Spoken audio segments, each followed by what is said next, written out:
Hey guys, Dr. Tom here and Dr. Stephanie Chaney here from Living Health Integrative Medicine. And we just wanted to take a minute and answer a couple questions. So we got some questions from patients about parasites. And parasite is a type of pathogen that we see in some of our patients. And there's a lot of questions around parasites. So Dr. Steph, I want to ask you some questions about some questions that patients have. So let's talk about what is a parasite first and foremost. Well, the basic definition of a parasite is an organism that is going to have some type of negative impact off you. In terms of the parasites that we get, they can be anything from microscopic to foot-long worms. They're not all worms. Some of them are amoeba. Some of them are like dinoflagellates. They come in all shapes and sizes. And when people think about parasites, they think, oh, it's just in their intestines, like a pinworm or something. There's parasites in the lymph system. There's parasites in the brain and central nervous system. There's post-mortem autopsies that have shown that in MS, multiple sclerosis cases, it's actually microscopic threadworms, microfilarial worms in the cerebral spinal fluid. So they can be anywhere, they can be all shapes and sizes. So the challenge is... Well, let me ask you this. Yeah. What are some common symptoms? Like if somebody out there has a parasite, could you have some classical symptoms or do they range? Well, they kind of range, and they range because of size and location. So depending on where they are and what type of parasite they are. With a lot of intestinal and roundworms, the manifestation is very often histamine type reactions, so allergy type symptoms, hives, flushing, itchiness. The other thing about those types of parasites is they also can get to a point where you manifest with a lot of skin stuff, eczema, psoriasis, any kind of skin. Anytime I hear a patient has a skin issue, especially autoimmune, I'm thinking there's a roundworm involved. There's so many other parasites that can cause lymphedema, so chronic swelling, blood pressure issues, central nervous system issues. So a lot of gut stuff is what people normally think of. And so yes, constipation, diarrhea, asthma can even be something more caused by parasites. People can, the immune cell that gets triggered by a lot of parasites is a specific immune cell that creates histamines, much like if a person has allergies. It's just a lot lower grade because it's more of a chronic, not an anaphylaxis type reaction, but it's a chronic ongoing histamine reaction. So I actually can see patterns in the white blood cell counts with people. So if someone comes in, for example, with gut stuff, skin stuff, chronic fatigue, brain fog, not sleeping, any one of those things, and they show this pattern in the white blood cells, I am compelled to start digging around for parasites. Another thing that's interesting symptom-wise is sleep issues. So parasites are nocturnal. They actually come alive at night. They also have full reproductive cycles.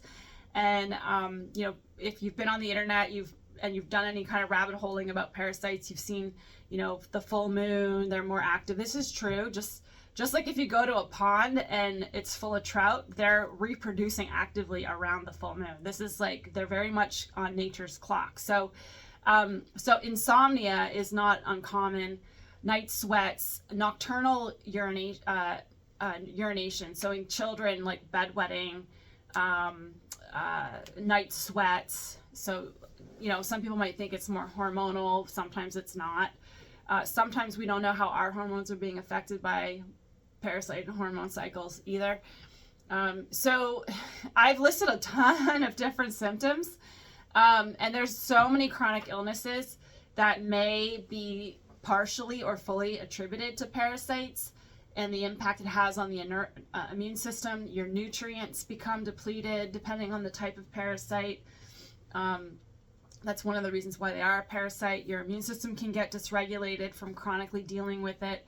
It can manifest as so many different chronic diseases, including actually even diabetes. I mean, you can have parasites in your liver, your gallbladder, and your pancreas. So it can manifest a lot of different ways. So I had a patient, she came in this morning and she had a test done by another provider. It was a stool test and they were looking for parasites. So it came back negative. She had a lot of the symptoms that you just described. And so talk about like testing for parasites and why maybe stool testing, there's limitations to that. Okay, well, so I just basically told you guys that you can get parasites anywhere, right? Not just the colon. The colon is the lower large intestines area. Parasites are not coming out unless they're dead. So unless you are providing a stool sample during a period of a bowel movement whereby a worm is actually dead and coming out, usually they're not going to see it. The other thing is, when they're looking at stool and investigating and doing stool tests, they're not looking at the entire sample. They're looking at one small portion. So, you know, they may or may not even find anything. It's estimated that 90% of stool testing is going to come out false negative. The other thing is if you have parasites further up in the GI tract, so in the small intestines, in the upper GI, in the liver, gallbladder, by the time a dead worm is coming out from that area, it's going through a digestive breakdown process. And again, that's probably going to get missed. If you have parasites in your liver, in your gallbladder, in your pancreas, anywhere in the body and not in the intestines, that you can't do a stool test for that. I mean, if multiple sclerosis, an underlying factor is parasites in the cerebral spinal fluid, doing a stool test is never going to pick that up. That's not to say someone with all these other things don't also have intestinal parasites, but it's gotten to the point where that's not a test that I rely on. I test for parasites in a different way, and I look at history, and I look at a more energetic testing, and I look at blood work to kind of lead me down that path as far as the likelihood of having parasites. Okay, so I think maybe we'll do another episode about parasites where we can talk more about how we handle them, because that's the other thing. How we test for them. Yeah, how we test for them more in depth, and then a lot of patients want to know how to get rid of them, and there's a lot of natural remedies out there, so we can get into that, talk about some of these natural remedies, maybe some of the pros and cons, and why we do some of the testing and some of the treatment that we do here in the office. So I hope that answered some of the questions out there. If you do have any questions about parasites, go ahead and leave them down below, and we'll see you in the next video.